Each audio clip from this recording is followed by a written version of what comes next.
With no end to the cost of living crisis in sight, there's a push for Australia to change the way it thinks about poverty, including allowing the government to set and measure an official poverty line. Social services say Australia should follow in New Zealand's footsteps by recognising the effects of poverty on children and passing legislation to measure and eventually work towards alleviating the problem.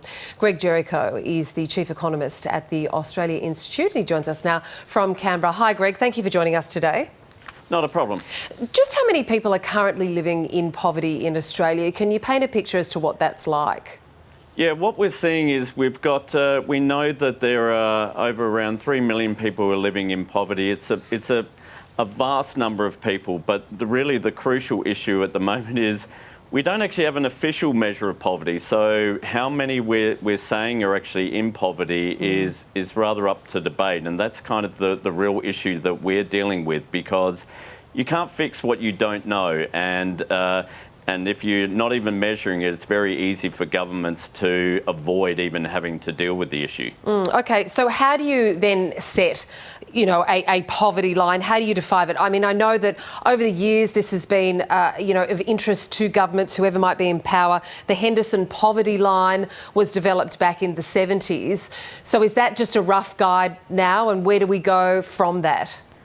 Yeah, the Henderson poverty line devised in the 70s was devised around, kind of what's a basic wage for a family of four, and it's increased in line with inflation. But the more comparable measure of inflation that all nations in the OECD use is one that is actually linked to median income, something along the lines of 50% of median income, so half of median incomes, because that allows us to have a real measure of relative poverty that ensures that we're actually measuring what it is like to exist in Australia at a point where you're losing touch with, in effect, middle Australia. And that's something that also allows us to compare how we're going with the rest of the OECD, with other rich nations. We know we do GDP per capita, where we're coming about 8th in the OECD, but when we use this measure of 50% of median income, we're down around 24th, 25th in the OECD. So that's something that we think should be brought into place. OK, so what would be the key elements of a poverty line that you would like to see introduced?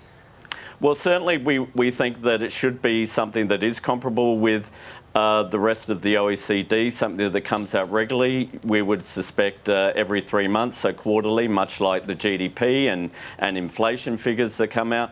Also, we would like to see a measure specifically of childhood poverty. We know Australia actually ranks even lower on childhood poverty scales than we do on overall poverty. So it's about measuring those two key things that really would then force the government to actually have to be held to account on these measures every quarter, just as they are with the inflation, as we saw this week, or unemployment, or the GDP figures that come out.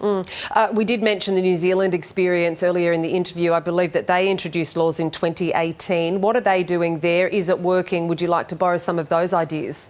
Yeah, well, actually, committing to reducing childhood poverty is something that I think should be done. It is something that, we need to raise our eyes a bit and, raise our sights and actually aim for things. And if we're not measuring, and we're not even really committing to reducing or ending childhood poverty. This is something that can be done.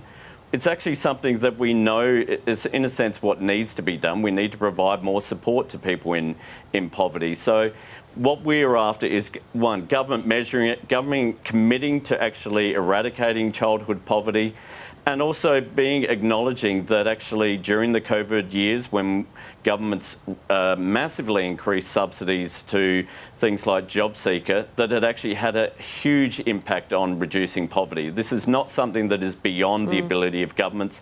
It's kind of just beyond their choices at the moment. Yeah, well, I want to ask you about the appetite for that. Is there political will and appetite for it, and is there voter support? Well, certainly our report, we did polling, and we see, 4 out of 5 Australians are in favour of not only measuring poverty, but also governments committing to eradicating childhood poverty. It is something that has overwhelming support. Governments, I think, have been for too long been able to get away with the lines that, oh, we'd like to do something, but we can't afford it. Well, you know, raising the rate of job seeker to around 90% of the age pension, which is something the government's own Inequality Commission has recommended, that would cost somewhere just under $5 billion, which, yes, is a lot. But right now, the government is choosing to keep in place the capital gains discount, which costs around $20 billion a year, $16 billion of which goes to the richest 10%. So it's not about not being able to afford it, it's about what the government is choosing to say they can afford. Greg Jericho, many thanks for your time. Not a problem. Great to chat.